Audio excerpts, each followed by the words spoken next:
반갑습니다. 산전수전 다 겪었던 저는 지금 현재 40대 주부예요. 복작복작한 대가족은 아니지만 사이좋은 우리 가족끼리 따뜻한 거실에 둘러앉아 TV를 보며 간식을 먹으며 사연을 올리게 되었어요. 결혼하기까지 무척 많은 일이 있었고 결혼 후에도 탈이 넘쳐 흐를 정도였지만 지금은 모든 걸 정리하고 속 시원하게 살고 있습니다. 저는 정말 남편과 제 자식들이 아니었다면 일찌감치 이 세상을 떠나고 싶었을지도 모르겠네요. 어떤 이야기인지 감이 아직 안 오시죠? 남들은 비빌 구석이 친정뿐이라던데 저는 비비지 못할 친정이 있었던 탓에 정말 어린 시절부터 힘들게 하루하루를 보냈습니다. 지금부터 들려드릴 이야기는 어떻게 제 배로 낳은 자식을 저런 취급을 할 수 있나 싶을 정도로 기가 막힌 저의 친정집 이야기입니다. 모쪼록 이야기를 들으시면서 같이 욕도 해주시고 분노해주시면 제 마음이 한결 가벼워질 것 같네요. 저는 지긋지긋한 친정과의 인연을 나이를 먹을 만큼 먹고 세상을 알 만큼 안 나이가 되었을 때야 비로소 해냈습니다. 남편이 없었더라면 아마 상상도 못할 일이었을지도 모르겠어요. 그래서 지금까지도 남편에게 그리고 제 자식들에게 고마움을 느끼면서 살고 있습니다. 저의 친정 부모님은 정말 차별이라는 걸 살벌하게 하셨던 분들이셨습니다. 제가 다리 밑에서 주워온 아이는 아닐까 친자 검사라도 한번 해봐야 하나 싶을 정도로요. 애석하게도 제 태아일지 육아일지 어릴 때 사진들이 촘촘하게 박혀있는 앨범을 발견한 뒤로 친자식이 맞는다는 걸 알게 되었죠. 왜 애석했냐고요? 차라리 제가 주워내었다면 이런 취급을 받을 만한 존재라고 생각하고 키워준 걸 감사하게 여겼을지도 모르니까요. 저에게는 남동생이 하나 있었는데요. 남동생 하니까 딱 떠오르는 게 있지 않으신가요? 바로 남아 선호 사상이요. 참 지독하게 뿌리를 내린 그 사상은 저희 집까지도 침식하고 있었습니다.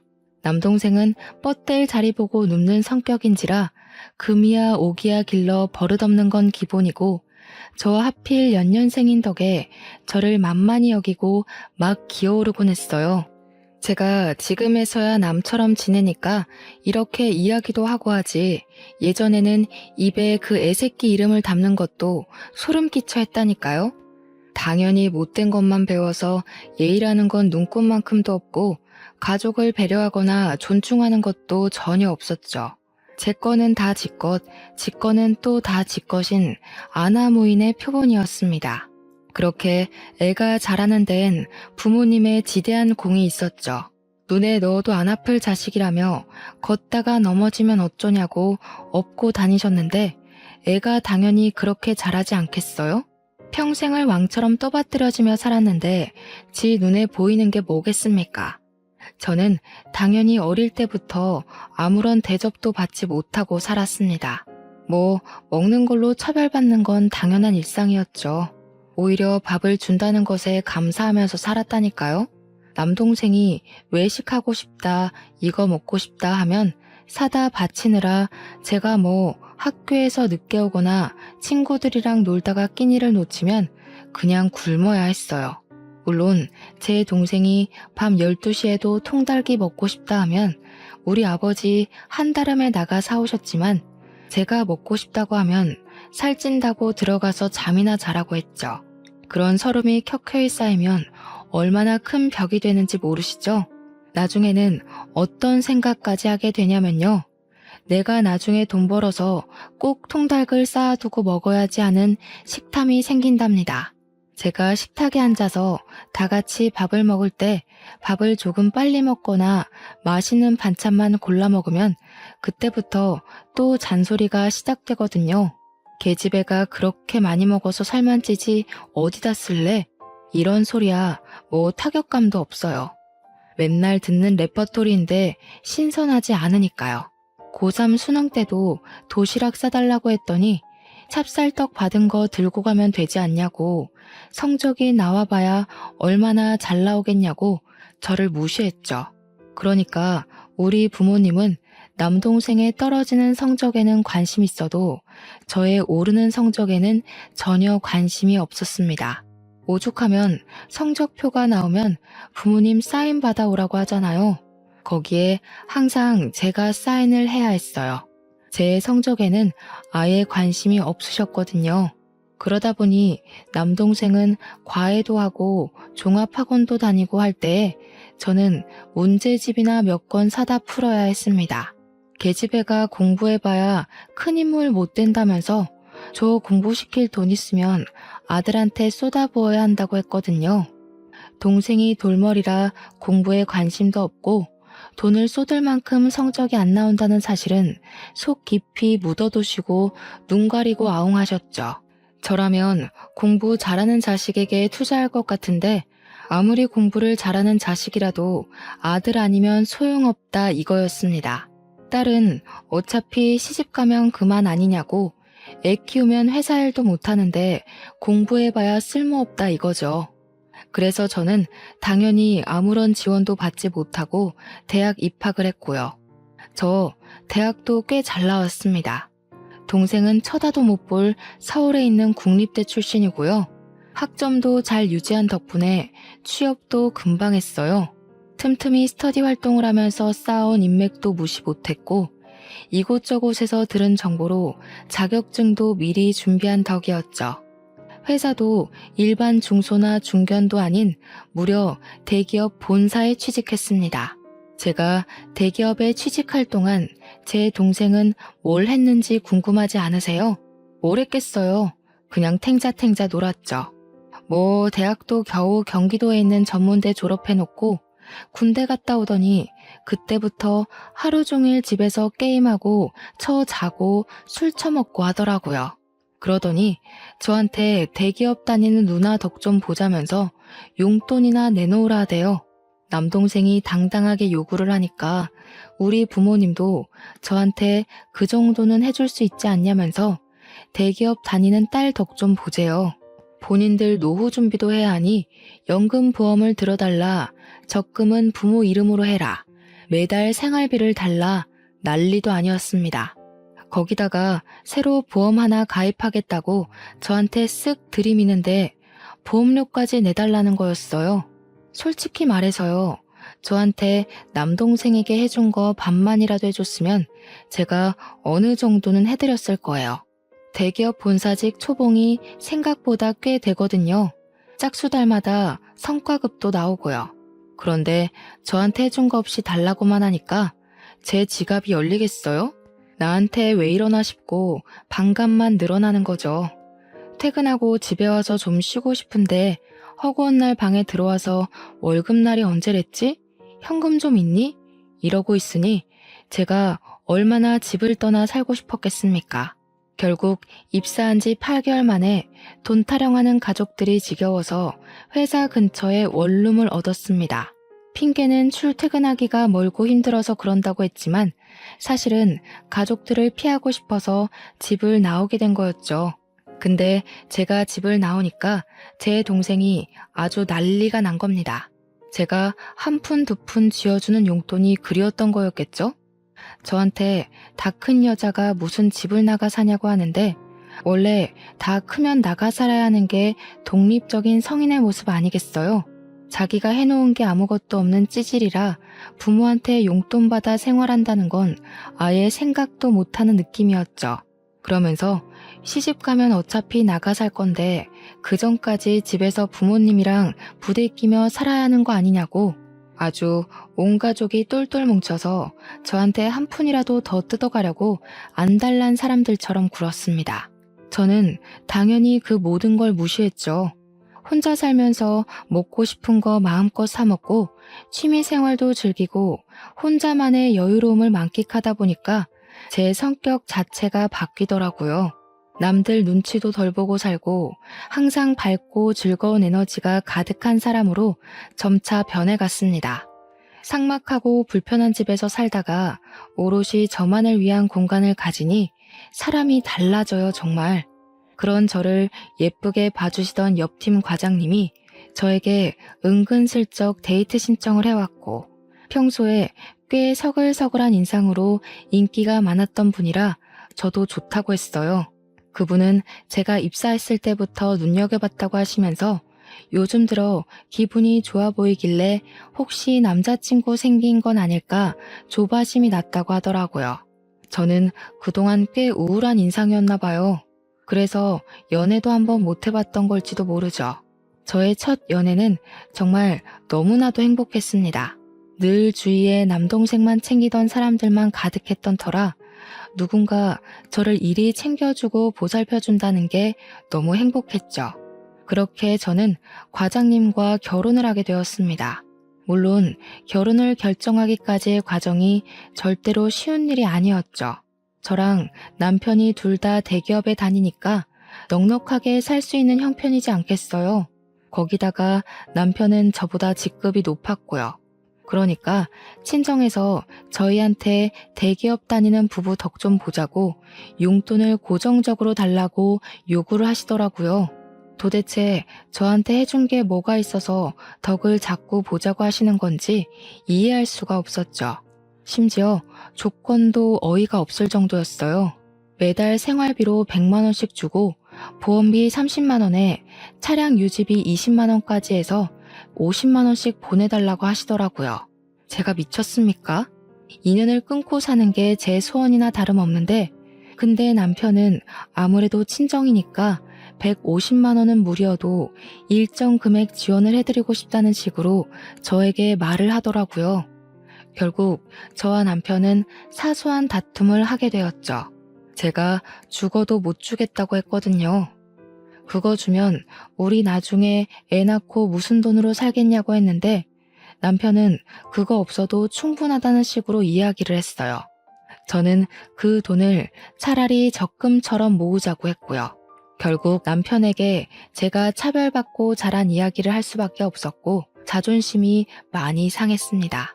남편은 그런 저를 토닥여주면서 고생했다고 그런 속사정을 몰라서 자기가 고집을 부린 것 같다고 했죠.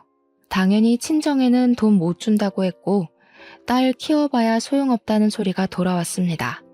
도대체 낳기만 하고 방 한 칸 내어주는 게 키운 게 맞습니까? 남편은 저와 친정 부모 간의 냉랭함이 흐르는 기운이 매우 불편했던 것 같습니다. 처가에 잘해야 한다는 압박감도 은근히 있었던 것 같고요. 하지만 제가 싫다고 하니 우기진 않더라고요. 남편네 집안은 정말 화목한 분위기였거든요. 그래서 우리 집의 이런 분위기가 더욱 이해가 안 가는 듯 했습니다. 제가 철옹성처럼 버티면서 돈을 주겠다는 말을 하지 않으니까 친정에서 자꾸 남편을 꼬드기는 겁니다. 딸 키우는데 돈이 많이 들었다고 하면서 본인들 노력이 없었으면 제가 대기업에나 들어갔겠냐고 했대요. 당연하다는 듯이 돈을 좀 달라고 했다는데 알고 보니 남편이 저 몰래 친정을 몇 번 도와줬더라고요. 뭐 뻔하죠. 급한 일이 있다며 500만 원만 보내줘라, 300만 원만 빌려줘라 하면서 야금야금 비상금을 털어간 겁니다. 제가 그걸 알고 친정에 찾아가서 쑥대밭을 만들어놨어요. 잘 살고 있는 딸 이혼시키고 싶은 마음에 그러는 거냐고 큰 소리를 치니까 아무 말도 못 하더라고요. 아무리 그래도 이혼까지는 아니다 싶으셨던 거겠죠. 저는 앞으로 돈 달라는 이야기 하지 말라고 엄포를 놓고는 친정의 발길을 끊었습니다. 물론 제가 난리를 친 이후에 친정에서도 한동안 연락이 없는 듯 했습니다. 그런데 제가 딱 그 타이밍에 임신을 하게 된 거죠. 다른 산모들도 다 똑같겠지만 임신을 하고 나면 친정엄마의 손길이 그리워진다고들 하잖아요. 제가 입덧이 정말 남들과 다르게 유난스러운 편이었거든요. 근데 그 와중에 딱 우리 엄마가 끓여준 콩나물국이 너무나도 먹고 싶은 거예요. 꾹꾹 참고 있다가 어느 날 밤에 제가 엉엉 눈물이 나는 겁니다. 그 콩나물국이 뭐라고 그게 그렇게 먹고 싶어서요. 결국 남편이 저 대신에 친정집에 연락을 한 거예요.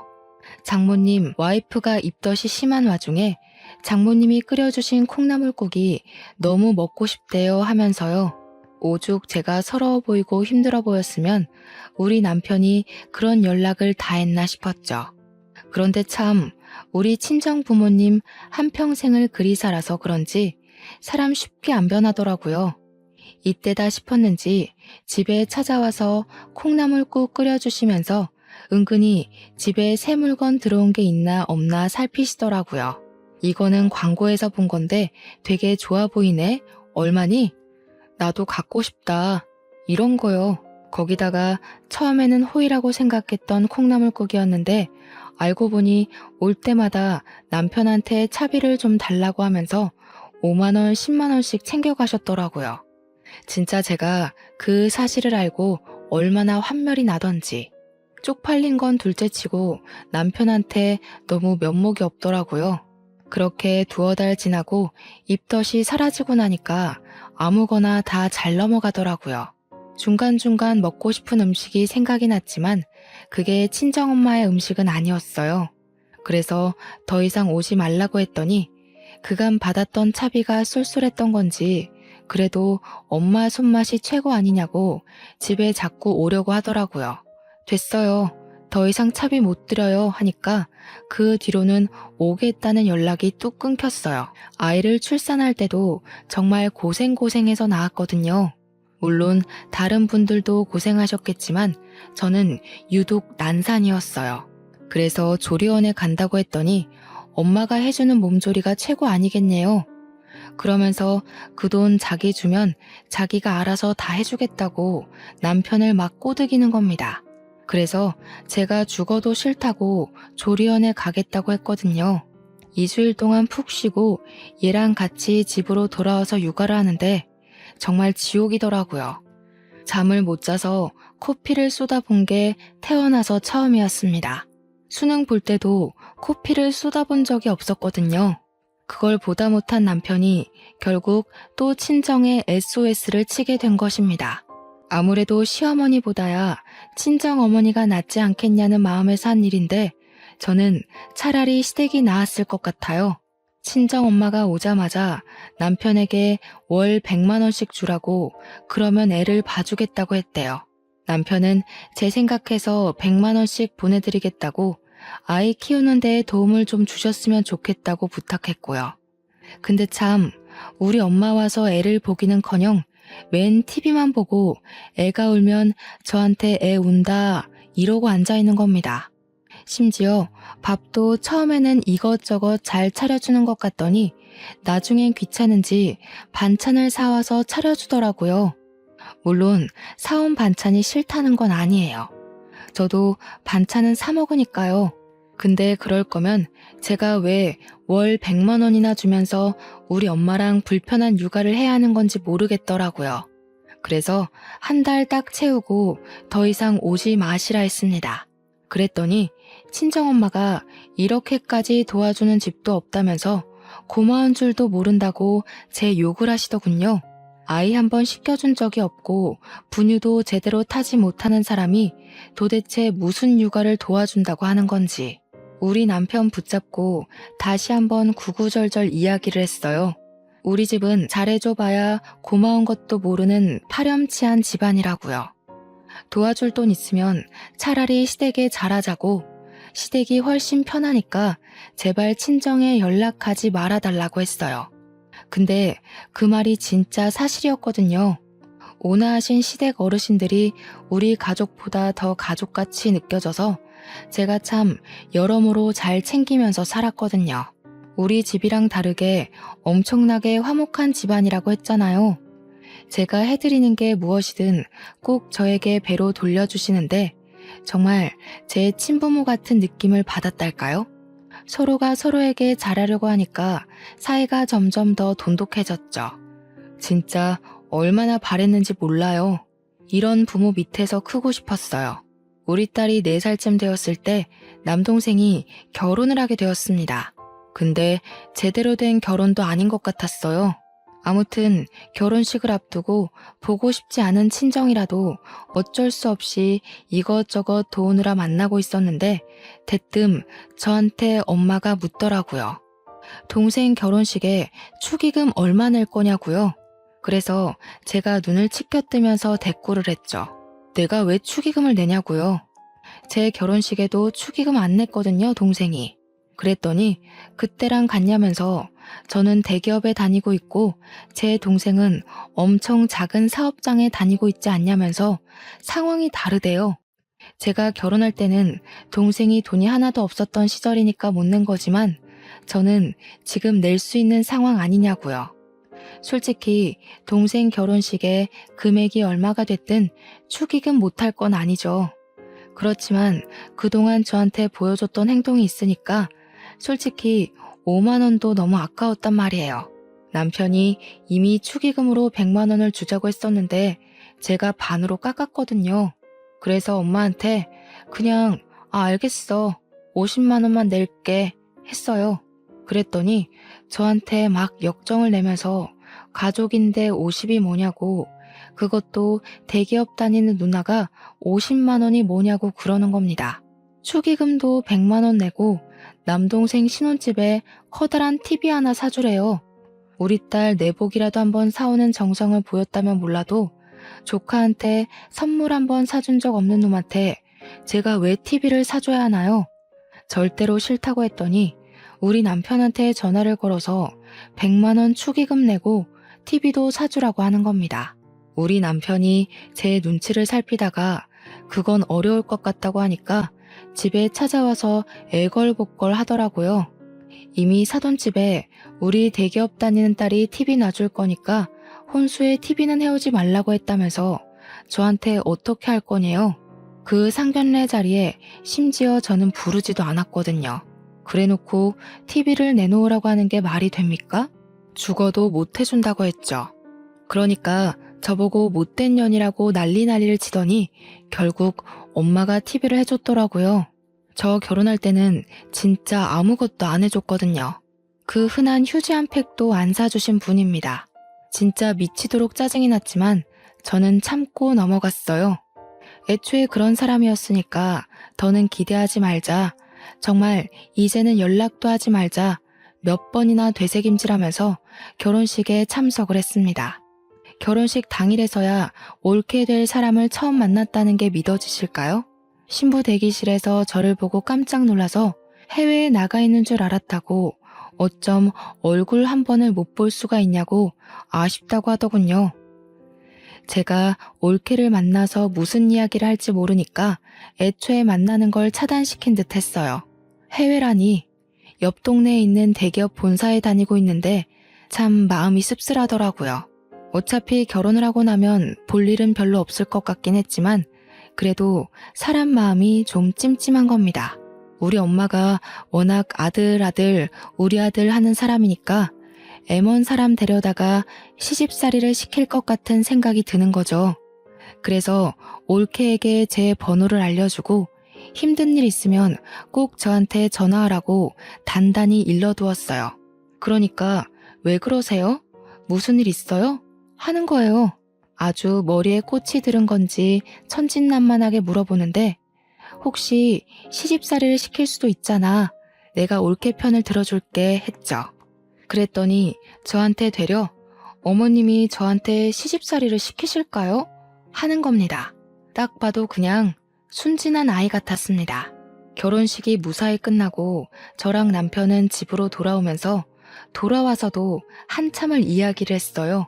올케가 되었고 가족으로 묶이긴 했지만 참 어떻게 앞으로 살아갈지 너무나도 걱정되는 마음에 이야기가 시작된 거였죠. 남편은 저한테 그냥 아무 걱정하지 말고 신경조차 쓰지 말라고 스트레스 받는 거 보기 싫다고 했습니다.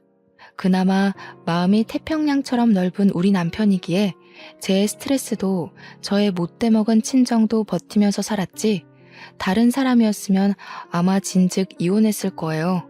남편 말에도 일리가 있었기 때문에 저는 알겠다고 대답하고 신경을 끊으려고 했습니다. 결혼하고 딱 3개월이 지났을 무렵 올케에게서 전화가 걸려왔고 저는 올 것이 왔구나 하는 느낌을 받았죠.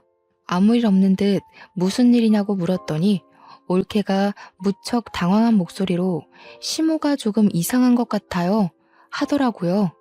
우리 엄마 이상한 거야 하루 이틀 아닌데 뭐 때문인지는 알아야 하니까 물어봤어요. 그러니까 자꾸 옳게 내보고 합가를 하자고 요구를 하고 있다는 겁니다. 아들이 집에 없으니까 너무 외로워서 도저히 못 살겠다고 신혼집에 늘어붙어서는 시댁에 갈 생각을 안 한대요. 그러면서 괜히 침대에 누워서 우리 아들 냄새 난다, 옷방 열어보고 우리 아들 오시네 이런다고 자기 너무 소름이 끼친대요. 신우가 무슨 일 있으면 전화하라고 한 말이 생각나서 전화했다고 하는데 진짜 목소리가 파르르 떨리더라고요. 우리 엄마가 하다하다 그런 짓까지 할 거라고는 생각도 못했거든요. 그래서 저는 헐레벌떡 준비를 해서 남동생네 신혼집으로 찾아갔습니다. 아니나 다를까 우리 엄마가 거실에 서서 올케한테 이것저것 지시를 하고 있었습니다. 뭐 살림을 이렇게 해서 우리 아들이 편하게 쉴 수 있겠냐, 먹을 거는 제때 먹이고 있냐 하면서 소파에 앉아서 TV가 참 좋지 않니? 이런 헛소리들을 하고 있더라고요. 어찌나 신혼집을 제 집처럼 들락날락했는지 모르는 게 없는 것 같았습니다.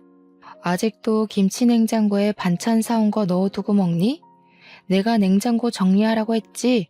이러는데 무슨 학교 선생님인 줄 알았지 뭐예요.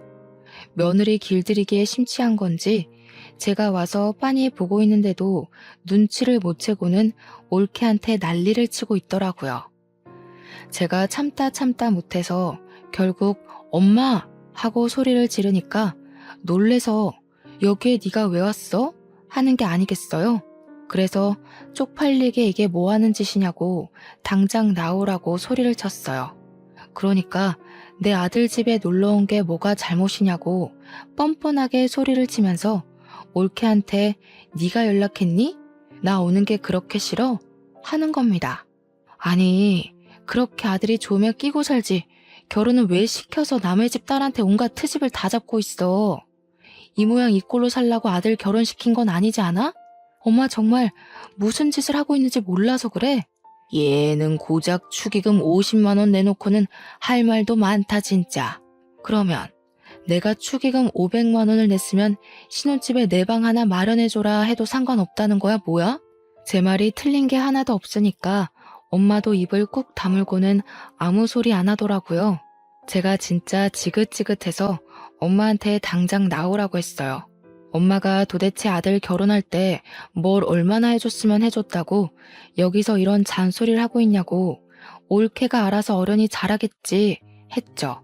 그러니까 저한테 자기가 이 집도 해준 거고 다이아 반지에 진주 세트까지 해달라는 거 다 해줬는데 이런 참견도 못하는 거냐고 큰 소리를 치더라고요. 아니, 저한테는 맨날 돈 없다 하면서 입덧하느라 힘들 때 콩나물국 그거 고작 끓여주고 10만 원씩 받아가 놓고 아들한테는 집까지 사줬다는 게 말이 되나요? 제 표정이 점점 심각해지고 엄마도 순간 실언했다고 생각을 한 건지 그냥 전세해 준 거야 전세 이러는데 제 속은 이미 뒤집어졌죠. 제가 결혼할 때 진짜 아무것도 안 해줬거든요.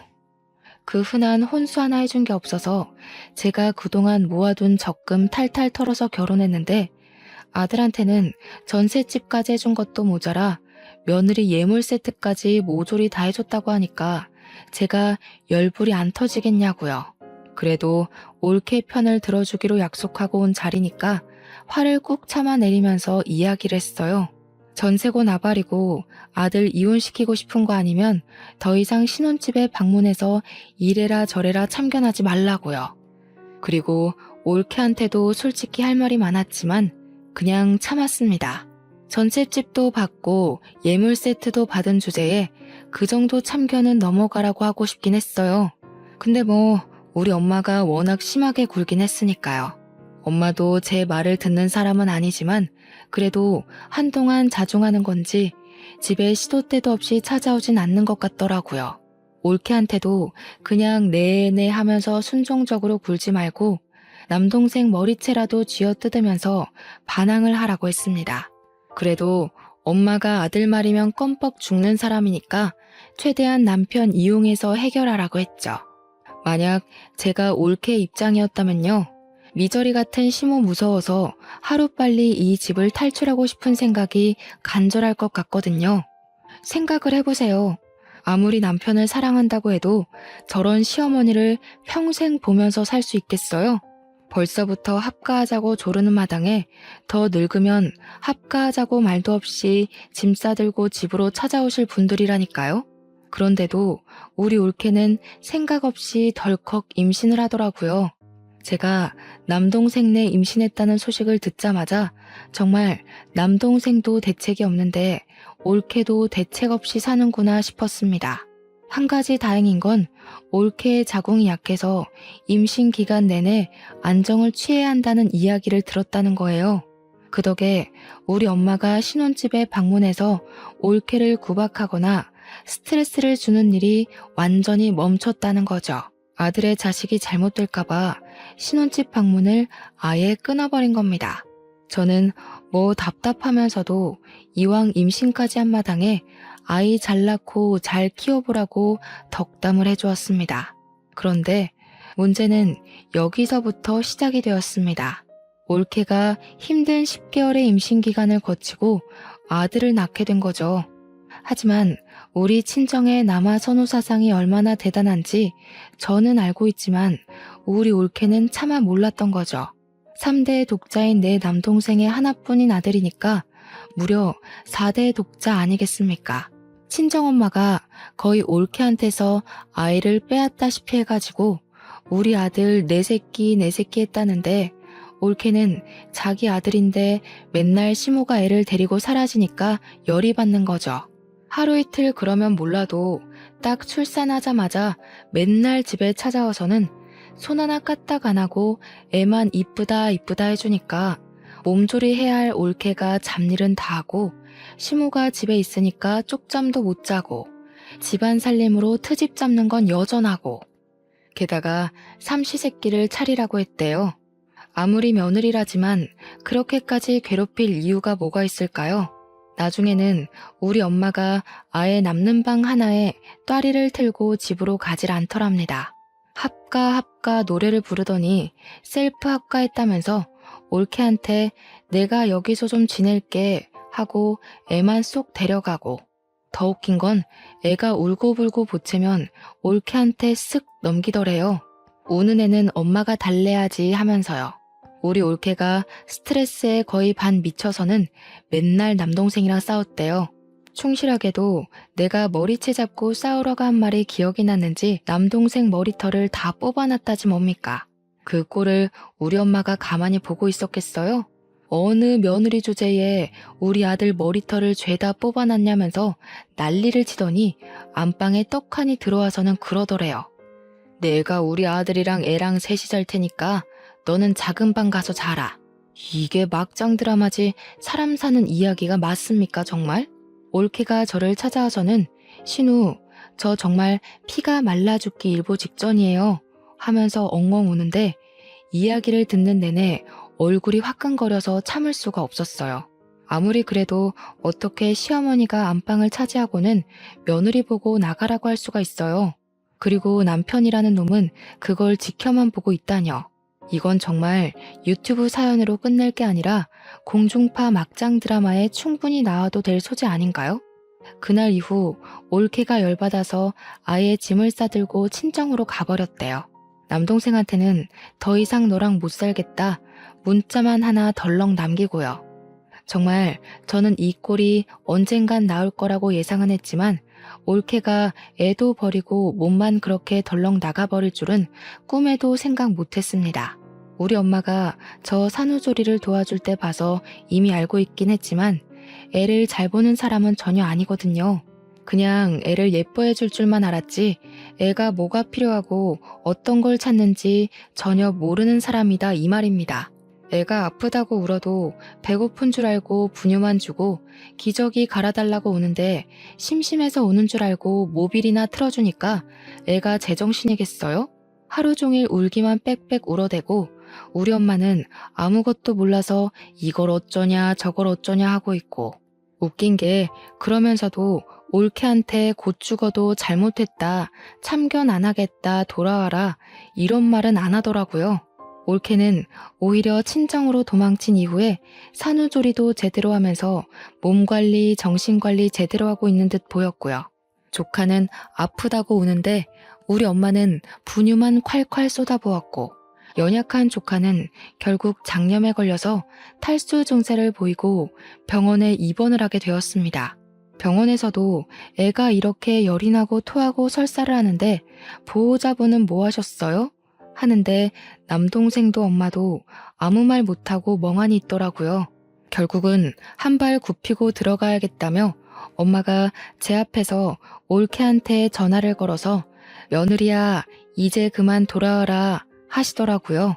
저는 손이 발이 되도록 빌어도 올까 말까 한 사람을 저렇게 무미건조하게 불러서야 되겠나 싶었죠. 올케도 저랑 같은 마음이었던 건지 죽어도 안 가겠다고 딱 잘라서 이혼할 테니까 아들이나 끼고 평생 행복하게 사세요 하고 끄는 거예요. 그러더니 남동생한테는 전화해서 시댁이랑 인연 끊겠다고 선언하지 않는 이상 죽어도 너랑 같이 안 산다고 했대요. 저는 차라리 속 시원하다 생각했습니다. 아들이라면 끔뻑 죽는 엄마가 아들 없이 평생을 살아야 한다. 이게 바로 제가 생각한 최고의 복수가 아닐까요? 상상만 해도 고소했어요. 우리 엄마는 남동생이 엄마랑 안 보고 살아야 돌아오겠대 라고 하자마자 며느리한테 전화 걸어서 쌍욕을 하기 시작했습니다. 우리 올케 보고 며느리 주제에 왜 이렇게 빳빳하게 구냐고 시어미가 전화해서 돌아오라고 했으면 나부탁에 돌아오겠습니다 하라고요. 며느리가 이러니까 집안 꼴이 그따위로 돌아가는 거 아니겠니? 내가 돌아오라고 굽히고 들어갔으면 쿵짝이 맞게 돌아오겠다고 해야 하는 거 아니냐고. 도대체 너네 집에서 자식 교육을 어떻게 시켰길래 며느리 주제에 시어른 무서운 거 모르고 집을 나가냐는 말이야. 너네 부모님이 그렇게 가르치든? 사돈 어른들도 아주 자식 교육을 잘못 시켰어. 옆에서 보고 있던 저는 낱말할 처지가 아닐 텐데 하고 생각했지만 굳이 입 밖으로 꺼내진 않았습니다. 남동생은 자기 마누라가 시자 노릇하는 엄마한테 욕을 먹고 있는데도 왜? 안 온대? 언제 온대? 진짜 안 온대? 이런 말이나 반복하고 있었고요. 결국 올케의 전화통화를 엿듣고 있던 사돈어른이 노발대발 난리가 난 겁니다. 서로 스피커폰으로 싸우는지 소리가 왕왕 울리는데 살벌하게 싸우시더라고요. 어디 자식 교육을 운운하실 처지가 되냐. 그 집 아들도 뭐 하나 제대로 못하는 바보 천지던데 너네 집이나 잘 돌봐라. 지금 말 다 했냐. 어디 우리 귀한 아들을 욕하고 앉아있냐. 너네 딸이 살림 더럽게 못하더라. 이러면서요. 남동생은 그제야 지금 우리 장모님이랑 싸우는 거야? 엄마 미쳤어? 이러는데 우리 엄마는 당장 이혼해 하면서 소리 지르고 결국에는 올케가 이혼하겠다고 두 손 두 발 다 들었습니다. 그제야 남동생이 올케한테 시댁이랑 인연을 끊고 살겠다고 한 모양인데 뭐 자기들 마음대로 쉽게 끊어질 인연이 아니라는 걸 올케도 깨달았겠죠. 애도 포기할 테니까 이혼만 해주라고 난리 법석을 떨고 올케네 집사람들이 다 찾아와서 남동생한테 도장 찍으라고 협박도 했나 봐요. 결국 울며 겨자 먹기로 남동생은 이혼 서류에 도장을 찍어줄 수밖에 없었고 호라비가 되었습니다. 때마침 전세 계약도 끝나가는 시점이라 전세금 빼서 엄마 품으로 다시 돌아갔더라고요. 남동생은 일을 해야 하니까 엄마가 애를 하루 종일 돌봐야 하는 육아 전담이 된 것이죠. 근데 육아라는 게 젊은 사람들이 하기에도 보통 힘든 일이 아니잖아요. 그러니까 저한테 애를 데리고 와서는 저보고 애를 좀 키워주라면서 툭하니 조카를 던지고 가는 게 아니겠어요. 저는 무슨 일 안 하는 사람 취급을 하는데 너무 어이가 없더라고요. 주말에만 좀 봐주라면서 토요일 새벽부터 찾아와서 자고 있는 애를 던져주고 가는데 남동생도 주말에 쉬거든요. 우리 아들은 주말에 푹 쉬어야 된다. 이런 마인드가 아직도 남아 있었던 거죠. 저도 한감 같은 주말 시간 6살 된 우리 딸이랑 놀아주기도 바쁜데 뭐 이쁜 구석이 있다고 조카까지 봐야 하냐 이 말입니다. 저는 바로 친정으로 달려가서 애를 던져주고 나왔습니다. 제가 친정에 정신 차리고 준비해서 가니까 이미 자기들끼리 소고기 구워 먹고 파티하고 있더라고요. 제가 어이가 없어서 네 애를 왜 나한테 봐달라 그러냐고 남동생 품에 안겨줬어요. 애를 키울 자신이 없으면 올케한테 보내던가 아니면 고아원을 보내. 이년이 미쳤나? 어디 우리 4대 독자를 다른 데 보내라고 해. 거기다가 뭐? 고아원? 이 못된 계집애가? 나는 그럼 무슨 보모야? 내가 육아 도우미야? 나한테 맡겼단 바 아주 올케네 집에 찾아가서 애 키우라고 주고 올 거니까. 그러더니 집에 찾아오진 않고 그 뒤로 전화로 앓는 소리만 끙끙 내더라고요. 듣기 싫어서 바로 차단해버렸습니다. 제가 차단하니까 우리 남편한테 전화해서 들들 볶아대는데 무시하라고 했어요. 그러던 어느 날 은근슬쩍 우리 남동생이 남편 보고 인도네시아에 무슨 사업 투자를 해보라고 했다는 거예요. 조카 이야기하다가 뜬금없이 한 소리라 남편이 당황해서 뭐라고? 하니까 자기가 무슨 투자 설명회를 다녀왔는데 곧 상장하는 기업이라고 했대요. 이미 해외에서는 탄탄한 회사라면서 모아둔 돈 있으면 투자 한번 해보라고 했다는 겁니다. 그래서 제가 낌새가 0 이상해서 회사를 검색도 해보고 저희 회사 해외 영업부 친구한테 물어도 봤는데 그런 회사는 모른다고 하더라고요. 남편한테도 그거 사기 아니냐고 하니까 남편도 사기가 맞는 것 같다고 했어요. 남동생은 무슨 다단계에 빠진 사람처럼 남편에게 그 회사만큼 좋은 투자처가 없다면서 있는 돈 다 털어서 투자하라고 꼬시고 나중에는 우리 엄마랑 아빠까지도 남편한테 돈 좀 달라고 투자하자고 난리도 아니더라고요.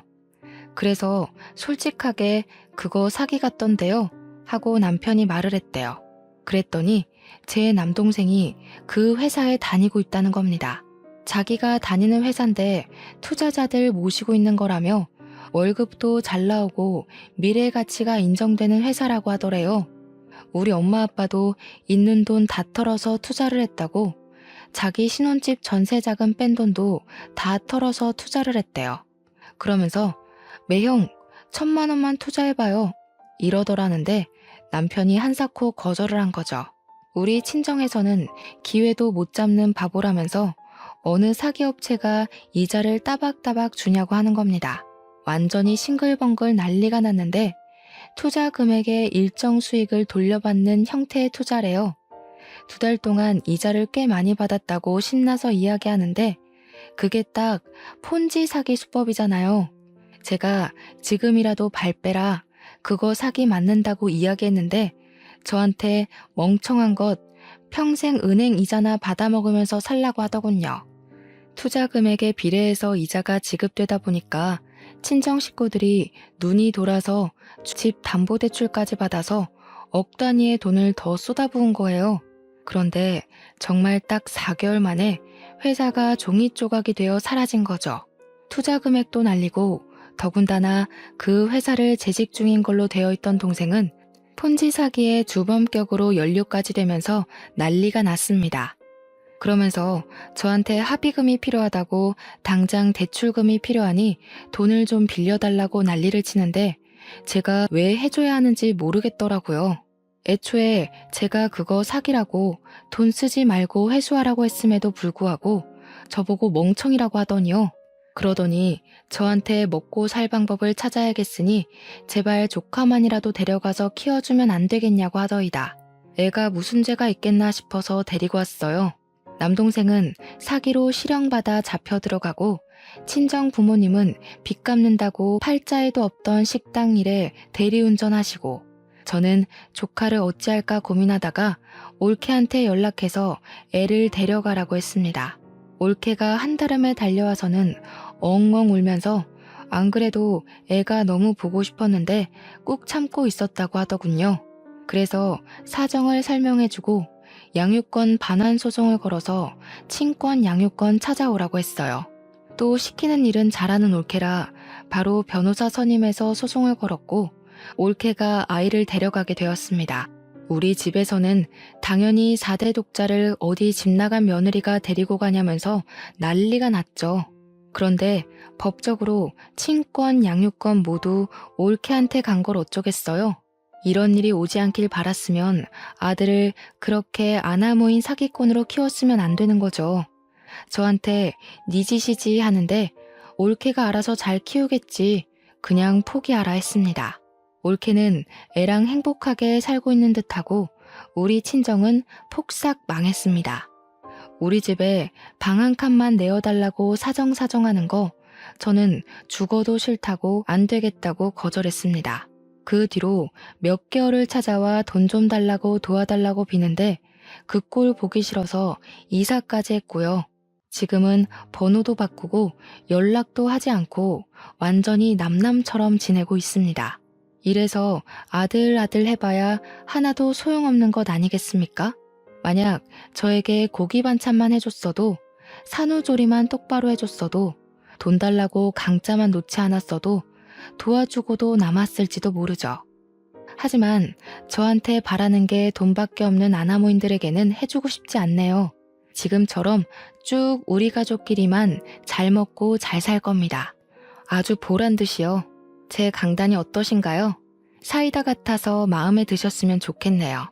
제 사연을 들어주신 청취자 여러분들도 꼭 결단력이 필요한 일에서 똑바로 결정을 내리시길 바라며 글을 마치겠습니다.